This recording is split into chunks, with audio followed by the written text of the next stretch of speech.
Paul here from Miniature Battles. We were looking at the second part in a three-part series of painting the Tau Enclaves. Started the second part here with painting the helmets. They're all gray. We had a problem, and I've noticed I use quite a bit of paint, whether it's airbrushing or painting with a brush. Could have got away with dry brushing this, because what happens is with this much paint from the previous video, with the using the wash to shade everything in and all the crevices and stuff, there was no way for me to go back and be able to make those lines stand out on the helmet, especially on the back of this one. Commander Farsight's got his, and I remember doing the same thing. So you really got to be careful when you do this. You need to really go back and take a look at how much paint's on your brush when you do this, because if you don't, you'll make the same mistakes that we did, or well, I did.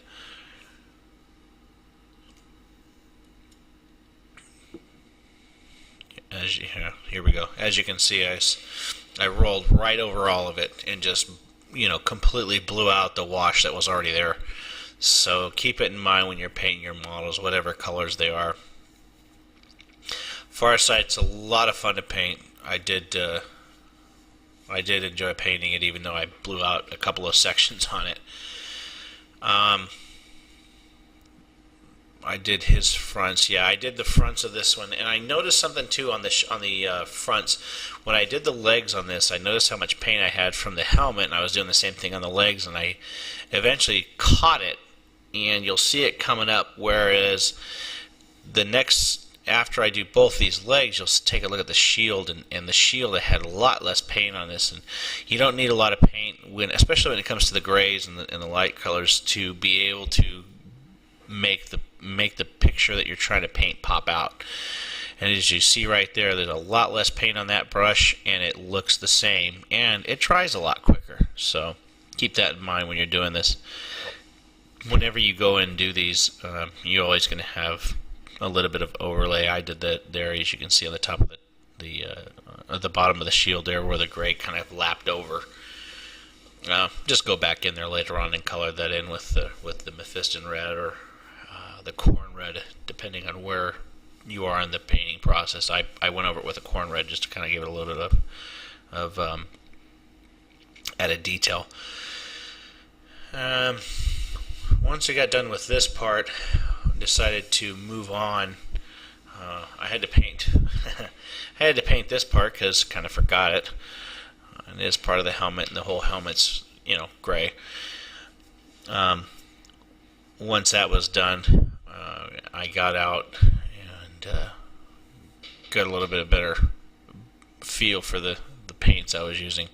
One thing I can tell you from doing this and having done a couple of these now is use what you know. Go with the better paint that you prefer.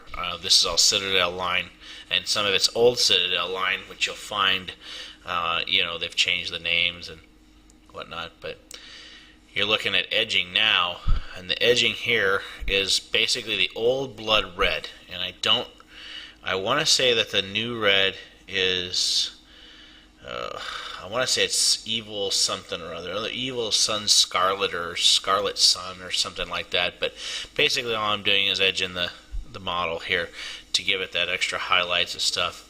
And eventually what will happen towards the end of the third video here is we'll edge it out, and it'll come out with I'll dull it out with a null black wash. The crests I did initially here with the gold. It's the old burnished gold, and then eventually we'll go back over them with dwarf bronze to dull it down.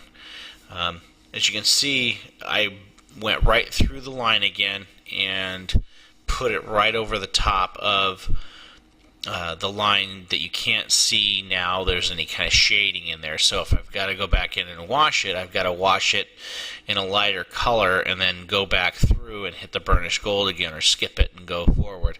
So keep it in mind. I also missed underneath from here, the crest underneath on the waist area.